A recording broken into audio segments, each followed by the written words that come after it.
Peace, family. Nat Miller back with the Survival Guide News and Media. I wanted to do a quick presentation on this book that I'm reading. It's called Children of God's Fire, a documentary history on black slavery in Brazil. Now, I've been reading this book for a few days. I've read a significant portion of it, but I came across a passage in here that kind of jumped out to me. And I'm just going to go ahead and jump to that right now. And this is section 1.1 after the preface. The beginnings of the Portuguese African slave trade in the 15th century as described by the chronicler Gomes Llanas de Azurada. Now, right here in the first paragraph, it says, as Azurada shows, for example, the captured Moors arrived in Portugal in a miserable state, and little respect was shown for their personal feelings when and in the presence of Prince Henry the Navigator. All right. Now, as you see, they're referring to Moors, and Moors in this section is in quotation. Now, if you look at the etymology of the word Moor, I'm going to close this for a second. If you look at the etymology of the word Moor, we know that the Moors were a group of people that existed in the North African region, and from about 1711 to 1492, around the time Columbus, quote unquote, discovered the New World. They were the power and the influence in parts of Europe and Northern Africa. Places like France, Italy, and Spain.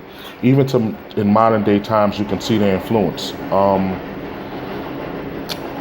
The Moors, as I said, they were indigenous to parts of North Africa, but now they've been kind of relegated to the country of Morocco. They are the ones that brought Europe out of the Dark Ages. So, they brought literacy, arts, education, taught the Europeans about hygiene, and it was pretty much a state where you were free to practice whatever religion you wanted. But now I just want to show you how, from an etymological standpoint, our influence is kind of, it's our influence and our history gets distorted. Now, do I believe the Moors were a group of people in Northern Africa? Absolutely. But my question is, does Moors describe people by color or hue, or is it by nationality? And I'll open the book back up, and I think some of the passages that I read past the one I just showed you guys will clarify that. But in modern day times, the word terminology Moor has had a profound effect on modern world.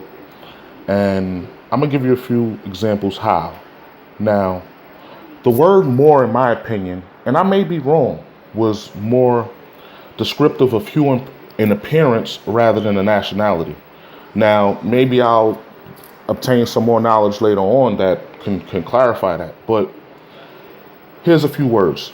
When you hear the word moreno or morena in modern day times, it usually refers to a person of dark complexion or African descent. In English, the word mourn means for someone to show sorrow or sadness, usually after a loss or death. Death historically has had a connotation with the dark or a reference to darkness. And what's the color of the clothing traditionally worn to funerals, black or dark colored? When you translate the word blackberry to Spanish, the word is mora, which is also a surname for many people of Latin and Spanish descent. Morel is an edible fungus, which is usually brown in color. Now, if you look throughout the world, in Africa, Europe, South America, there's a lot of towns and cities with the surname Mora. Do the research. Let's make this a little more interesting. If you look at the name Maurice, it's a name that's popular in the African American community for our boys, for our men, Maurice. But the word Maurice, from the standpoint of etymology, comes from the Latin word Mauritius, which derived from the Greek word moras, who were educated by the Moors descendant in ancient Egypt, but that's an entirely different story. But is the word Moor used to describe people or nationality, or their color? Now, I'm going to open the book back up and get past. All right. Now, it says, since Prince Henry the Navigator was normally to be found in the kingdom of Algarve after his return from Tangier because of the town he was having built there, and since the prisoners whom his captains brought back were landed at Lagos. Let me just skip ahead. It was the people of this place who first persuaded the prince to grant them permission to go to that land from which the Moorish captives came. All right, where did the Moorish captives come from? Was it Africa? Was it Europe? Now, if you look through here, throughout the text, they're constantly referring to people as Moors, Moors, Moors. Of course, they have their Christian rhetoric in there to justify all of their atrocities, but where the Moor led them. Now, where this gets interesting to me is, right ahead, let's see where I was at. I think I lost my page. But they were describing the Moors, and it was really interesting because they were comparing them to, I don't know where it's at. It's somewhere here. It's in one of these last paragraphs. I'm going to find it really quick.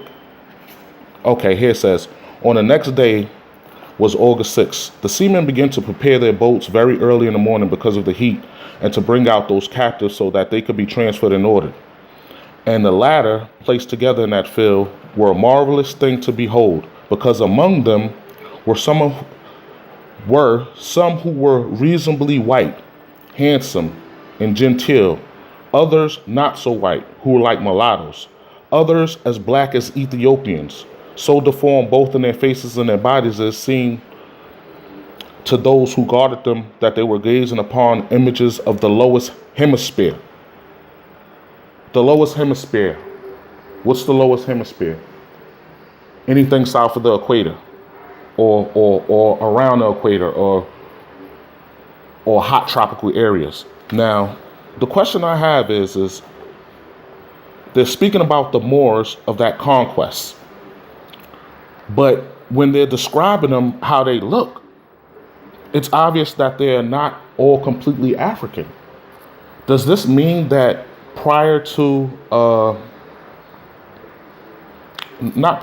does this mean that Moors were held and enslaved as well?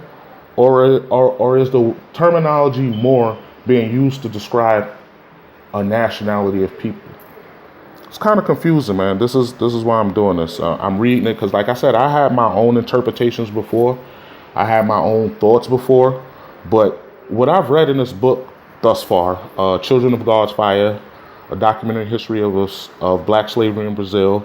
Robert Edgar Conrad is the author. This is a pretty old book. I actually got this book from my grandmother when I went to visit her last weekend. But like I said, the way the terminology or the word Moor in here is used, it's kind of confusing to me. And I know in modern day times, in the black conscious community, we have different houses or different areas where people are where they follow, I guess, a different code. You have the Nuwapians, the 5%ers, you have the Nation of Islam, you have the Moors, you have the people that subscribe to studying the ancient Egypt or ancient Kemet. And I'm pro anything that's going to allow black people or people of color to get back to their roots and understanding of their history and their influence in the world, no matter which path you have to take. Me, I don't personally subscribe to anything, but what I do is I study the doctrines and the information that comes from all of these different areas of the black conscious community, and I just do it for the sake of education and learning my history. But what are y'all thoughts? Y'all see how the word and the terminology Moor has been used? And I gave some examples from the standpoint of etymology on how it's used in modern day times. And in modern day times, it's basically used to describe something black or dark, like mora, blackberry. Morel is the brown edible fungus. Moreno, morena. What are you guys' thoughts? Thanks. Subscribe too. Please subscribe.